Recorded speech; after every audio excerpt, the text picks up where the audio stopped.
Hello students, आज का हमारा टॉपिक है एलिवेशन इन बॉइलिंग पॉइंट। इससे रिलेटेड बोर्ड के एग्जाम में 3 नंबर का न्यूमेरिकल आता है। तो एलिवेशन इन बॉइलिंग पॉइंट क्या होता है? एलिवेशन का मतलब होता है बढ़ोतरी होना, बढ़ना। बेटे आप देखिएगा, जब किसी सॉल्वेंट में आप कोई नॉन वोलेटाइल सॉल्यूट डिसोल्व कर देंगे, सपोज शुगर, NaCl, ग्लूकोज, ये सब नॉन वोलेटाइल डिसोल्व कर देंगे तो सॉल्यूशन का बॉइलिंग पॉइंट बढ़ जाएगा। इसे ही एलिवेशन इन बॉइलिंग पॉइंट कहते हैं। अगर आप एक्टिविटी करके देखें, प्रैक्टिकली करें इसको, तो बेटे वाटर को बॉईल कीजिएगा। कितने पे बॉईल होगा वो? 100 डिग्री सेल्सियस। अब इसमें अगर आपने शुगर ऐड कर दी तो अब वो बॉईल होगा 100 से अबव टेम्परेचर पे। मान लीजिए 105 पे वो बॉईल हो रहा है, तो एलिवेशन कितना हुआ? बढ़ा कितना? सॉल्वेंट से सॉल्यूशन में कितना की बढ़ोतरी हुई? 5 की, यानी कि T2 माइनस T1। यहाँ पे आपने 105 में से 100 को माइनस करके 5 डिग्री का एलिवेशन, ठीक है, 5 डिग्री सेल्सियस का एलिवेशन, ठीक है। अब क्लियर सी बात है। अब आप क्या कहेंगे, नोट्स बुक में कैसे लिखेंगे? When a non volatile solute dissolve in a solvent, the boiling point of the solution is increase, it is called elevation in boiling point. Suppose boiling point of solvent T1 degree Celsius, boiling point of solution कितना है? बढ़ गया है, T2 degree Celsius, ठीक है ना। तो elevation को कैसे लिखेंगे हम? एलिवेशन इन बॉइलिंग पॉइंट, ठीक है ना। तो एलिवेशन को हम कैसे रिप्रेजेंट करेंगे? डेल्टा टी और बेस में b, before elevation in boiling point is equal to क्या लिखेंगे हम? T2 minus T1 degree Celsius. ये याद रखेंगे। फॉर वाटर, ये वाली बात भी याद रखना आप लोग। T1 जो होता है, अगर वाटर सोलवेंट है तो T1 की वैल्यू वो नहीं देगा, 100 डिग्री सेल्सियस भी हो सकता और 373 कैलोरी। देख लीजिएगा, नोट कर लीजिए। अगर वाटर है तो T1 की वैल्यू 100 डिग्री सेल्सियस, क्योंकि वाटर का बॉइलिंग पॉइंट 100 डिग्री सेल्सियस होता है और सॉल्यूशन का वो 100 से ज्यादा ही हो, ठीक है। तो ये वाली बात है। अब हमारा जो टॉपिक है, what is the relation between elevation in boiling point and molar mass. तो बेटे अब आप हेडिंग कर लेंगे, relationship between molar mass and elevation in boiling point. तो आप क्या कहेंगे? Elevation in boiling point is directly proportional to molality. Last video में मैंने पढ़ाया था आपको मोलैलिटी। मोलैलिटी क्या होता है? Number of mole of solute present in 1 kg of the solvent, ठीक है। तो यहां पे एलिवेशन में क्या कहेगा वो? Elevation in boiling point is directly proportional to molality. Molality, molality नहीं, मोलैलिटी। आप जानते हैं मोलैलिटी क्या होता है? Number of mole of solute present in 1 kg of the solvent. तो delta TB is equal to, यहां पे एक कांस्टेंट आएगा केबी, इसे बोलेंगे हम मोलल एलिवेशन कांस्टेंट। क्या कहेंगे इसे हम? Molal elevation constant into molality. Molality का फॉर्मूला वही N is equal to N upon W in kg।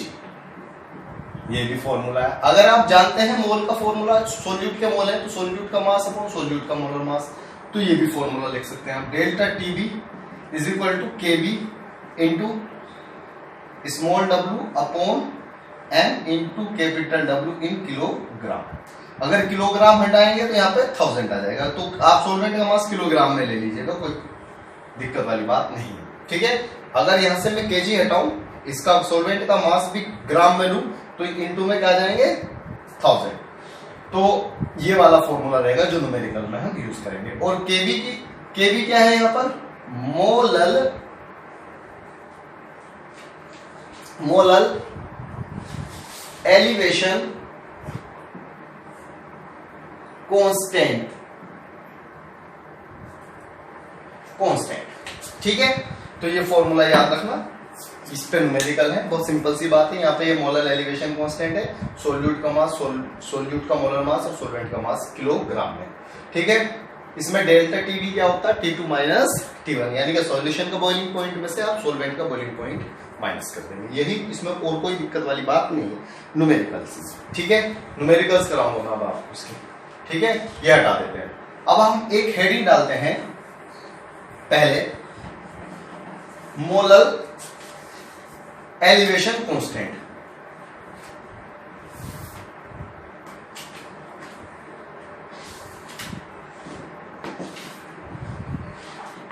Constant जिसे अभी आपको आई थी के।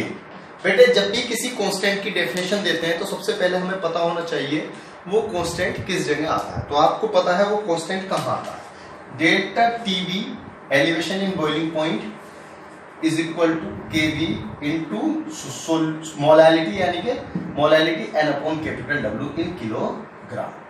तो हम केवी के इज इक्वल टू क्या लेंगे, डेल्टा टीबी इनटू सॉल्वेंट का मास किलोग्राम में अपॉन, ठीक है, एन।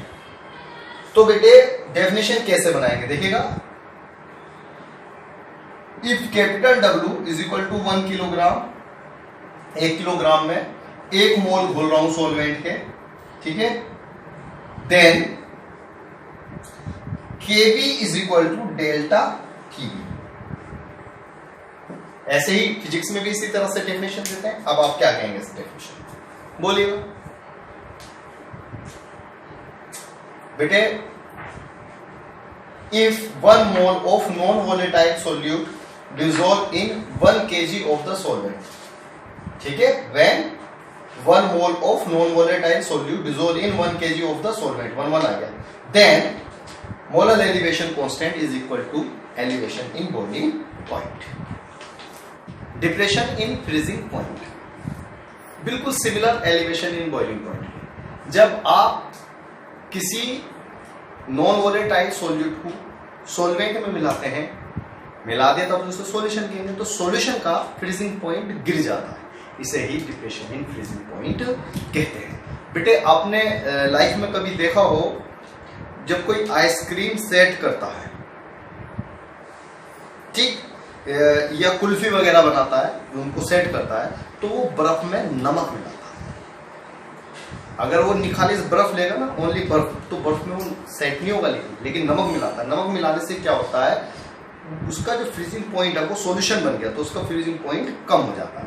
पहले अगर आइस में 0 था तो अब कितना हो गया, -5 -10। समझिए जितना कम होगा उतनी ही ज्यादा जल्दी से वो कुल्फी या आइसक्रीम वगैरह लिक्विड जो भी होगा वो सेट हो जाएगा।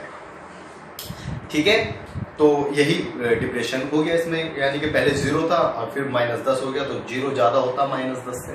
ठीक है, तो डिप्रेशन कहेंगे इसको।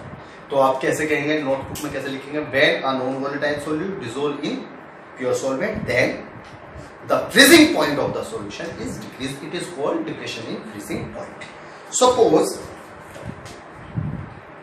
फ्रीजिंग पॉइंट ऑफ सॉल्वेंट भाई कितना है, T1 डिग्री सेल्सियस, और freezing point of solution is equal to कितना रहेगा मेरे बेटे, T2 degree Celsius.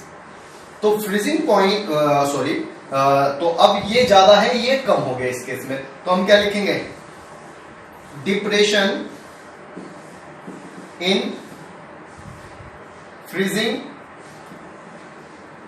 Point is equal to, इसे हम बोल लेंगे यहाँ पे डेल्टा टी एफ, वहां बोल लेते हैं हम डेल्टा टी बी। बी मतलब बॉइलिंग पॉइंट में एलिवेशन, और एफ मतलब डिप्रेशन इन फ्रीजिंग पॉइंट, याद रखना, इज इक्वल टू यहाँ पर होगा T1 माइनस T, यानी कि ज्यादा था पहले और बाद में कम हो गया।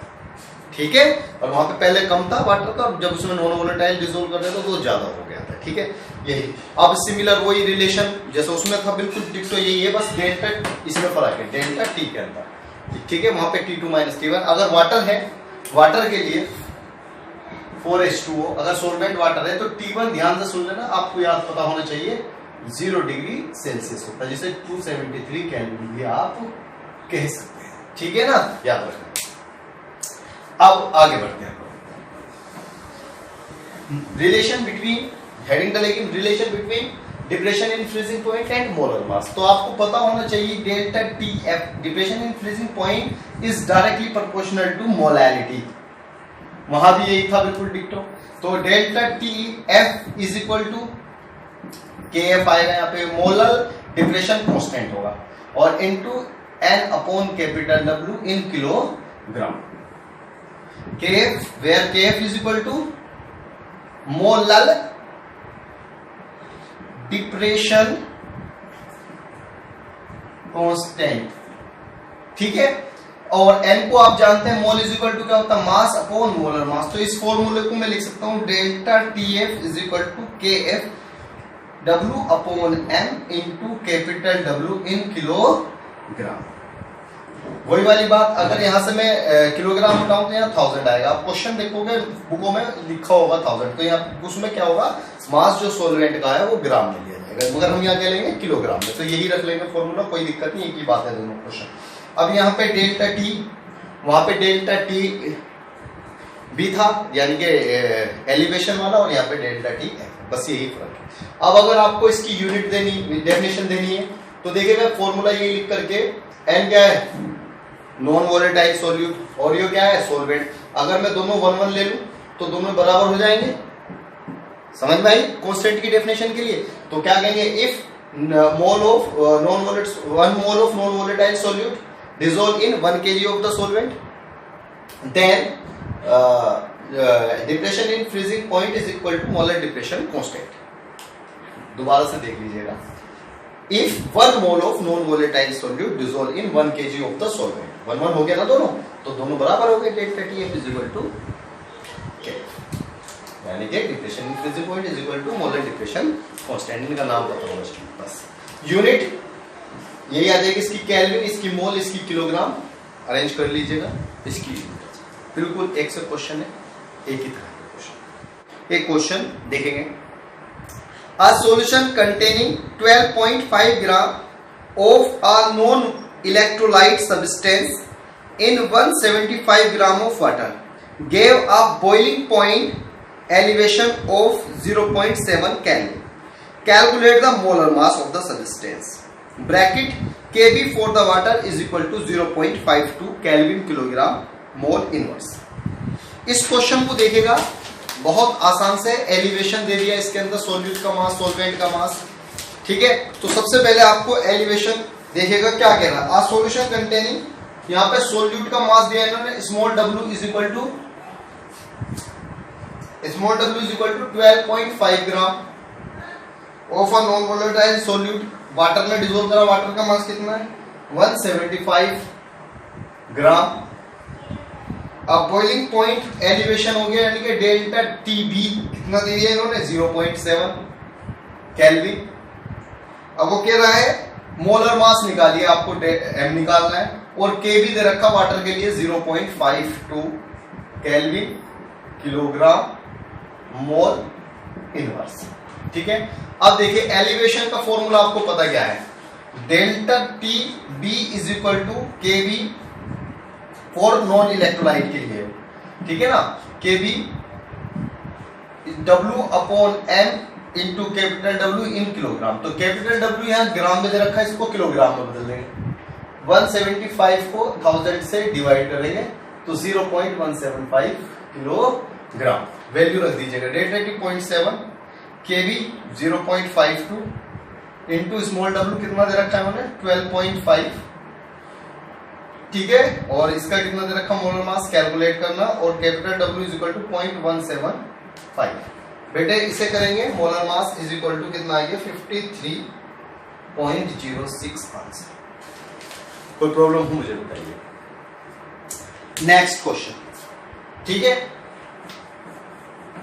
नेक्स्ट क्वेश्चन, पहले बेटे न्यूमेरिकल करने का तरीका ये है, सबसे पहले आपको जो क्वेश्चन दिया गया उसको बहुत ध्यान से पढ़ने की जरूरत है। जब आप ध्यान से पढ़ेंगे तभी उस क्वेश्चन को कर पाएंगे। जैसे एनसीईआरटी का एक क्वेश्चन है, जरा ध्यान से देखना। The boiling point of benzene is 353.23 kelvin दे रखा है। When 1.80 gram of non volatile solute was dissolved in 90 gram of benzene, ठीक है, यहाँ पे सोलवेंट बेंजीन है, ठीक है। तो जो बेंजीन का बॉइलिंग पॉइंट दिया है वो T1 है। खैर आगे देखिए, the boiling point is rise, बढ़ जाता है टू 354.11, पहले था 353.23 देखिएगा और अब बढ़ गया, यानी कि वो T1 है, T2 दे दिया। Calculate the molar mass of solute, दे ही रखा है, ये वो सॉरी ये तो निकालना ही है M, और Kb4 बेंजीन सॉल्वेंट के लिए होता है, मोलर एलिवेशन कांस्टेंट दे दिया 2.53 केल्विन किलोग्राम पर मोल, ठीक है। तो हमें करना क्या है इसमें, ध्यान से देखिएगा, आपको सबको करने आ जाएंगे अगर आप इसे ध्यान से देखेंगे। तो हम क्या करेंगे, पहले मोलर एलिवेशन कांस्टेंट का ही फॉर्मूला पता होना चाहिए आपको, ठीक है। क्या है बेटे, delta T B is equal to K B W upon M into capital W in kilogram. आपको मैं एक बात बता दूं, ये जो फॉर्मूला है बेटे, ये नॉन इलेक्ट्रोलाइट के लिए, मतलब नॉन इलेक्ट्रोलाइट जो अपने आयनों में नहीं टूटता, ये वाली बात याद रखना मेरी बात। ये किसके लिए है, इलेक्ट्रोलाइट के लिए जो अपने आयनों में नहीं टूटता। और इलेक्ट्रोलाइट के लिए क्या होगा वो मैं भी बताऊंगा, वो सिर्फ 1/2 फैक्टर के हिसाब से मैं आपको समझाऊंगा, ठीक है ना। अभी फिलहाल ये नॉन इलेक्ट्रोलाइट के हिसाब से मैं बता रहा हूं आपको क्वेश्चन, वो उसमें सोल्यूट का फर्क रहता है, वो देख लेंगे। आगे देखिए, अब इसमें क्या क्वेश्चन दे रखा है बेटे, इसमें दे रखा है T1 सबसे पहले 353.23 केल्विन। आगे क्या दिया, व्हेन 1 पॉइंट यानी कि small w is equal to 1.80 gram, कोई नॉन वोलेटाइल सॉल्यूट डिसॉल्व करा है इसमें, इन 90 ग्राम ऑफ बेंजीन, यानी कि 90 ग्राम बेंजीन, यू कहना चाहिए सॉल्वेंट का मास किलोग्राम में, तो 0.090 किलोग्राम। आगे तो बॉइलिंग पॉइंट बढ़ गया, राइज हो गया, यानी कि T2 is equal to 354.11 kelvin, ठीक है ना। M आपको इसमें कैलकुलेट करना है, ठीक है। और Kb की वैल्यू दे रखी इन्होंने 2.53 केल्विन किलोग्राम पर मोल। तो मेरे बच्चों सबसे पहले तो इसमें डेल्टा टी भी निकाल दीजिएगा इससे, ठीक है। ये वैल्यू आ जाएगी, W रख दीजिएगा, कैपिटल W की वैल्यू रख दीजिएगा, Kb की वैल्यू रख दीजिए, M रह जाएगा, M को आप कैलकुलेट कर सकते हैं। M का आंसर आ जाएगा इसमें जब आप क्वेश्चन करेंगे, ये खुद करना है मेरे बच्चों, 57.5 आंसर। देखिए क्वेश्चन देखिएगा, एनसीईआरटी का क्वेश्चन दे रखा बेटा, 1 gram non electrolyte solute dissolve in 50 gram of benzene, lower the freezing point by 0.40 kelvin. Small w is equal to 1 gram दे दिया, डिसॉल्व करा, 500 ग्राम बेंजीन है यहाँ पे सॉल्वेंट, ठीक है। कैपिटल W ये रहा, तो फ्रीजिंग पॉइंट है यहाँ पे, फ्रीजिंग पॉइंट लोवर्ड हो गया, यानी कि इसमें डिप्रेशन हो गया, 0.4 डेल्टा TF आ गया direct. The freezing point depression constant Kb की वैल्यू आ गई, find the molar mass of the solute. तो इसी तरह से आप इसको कर देंगे, ठीक है। नेक्स्ट क्वेश्चन एक और देख लीजिएगा, 45 gram ethylene glycol C2H6O2 is mixed with 600 gram of water. Small w ये रहा सोल्यूट है, इथाइलिन ग्लाइकोल, पानी में मिलाया है इसको, वाटर यानी कि इसमें सोलवेंट है। तो यहाँ पे अगर वाटर की हमें फ्रीजिंग पॉइंट की जरूरत पड़ेगी तो T1 कितना है, 0 डिग्री सेल्सियस। अगर बॉइलिंग पॉइंट की जरूरत होती तो हमें 100 डिग्री सेंटीग्रेड दे, ना भी दे तब भी हमें पता होना चाहिए वाटर के नाम से। First A question, find the point depression, calculate the freezing point depression, ठीक है। Number 2, freezing point of the solution, यानी कि T2 निकालना है, केफ दे रखा वाटर के लिए इतना, तो आप सबसे पहले क्या निकाल लेंगे, डेल्टा T, ठीक है। जब डेल्टा T निकाल लेंगे, सीधे सीधे वैल्यू दे रखी उन्होंने, स्मॉल w दे रखा, कैपिटल W दे रखा है, केफ दे रखा, मोलर मास निकाल लेंगे C2H6O2 से दे रखा है, इथाइलिन ग्लाइकोल C2H6O2, ठीक है। डेल्टा T, फिर उसके बाद क्या करेंगे, delta T is equal to क्या होगा यहाँ पे T1 माइनस T2, तो डेल्टा T जो आएगा और इज इक्वल टू T1 कितना रहेगा यहाँ पे 0 degree Celsius is equal to minus T2, calculate करके निकाल लीजिए। क्वेश्चन नहीं आएगा।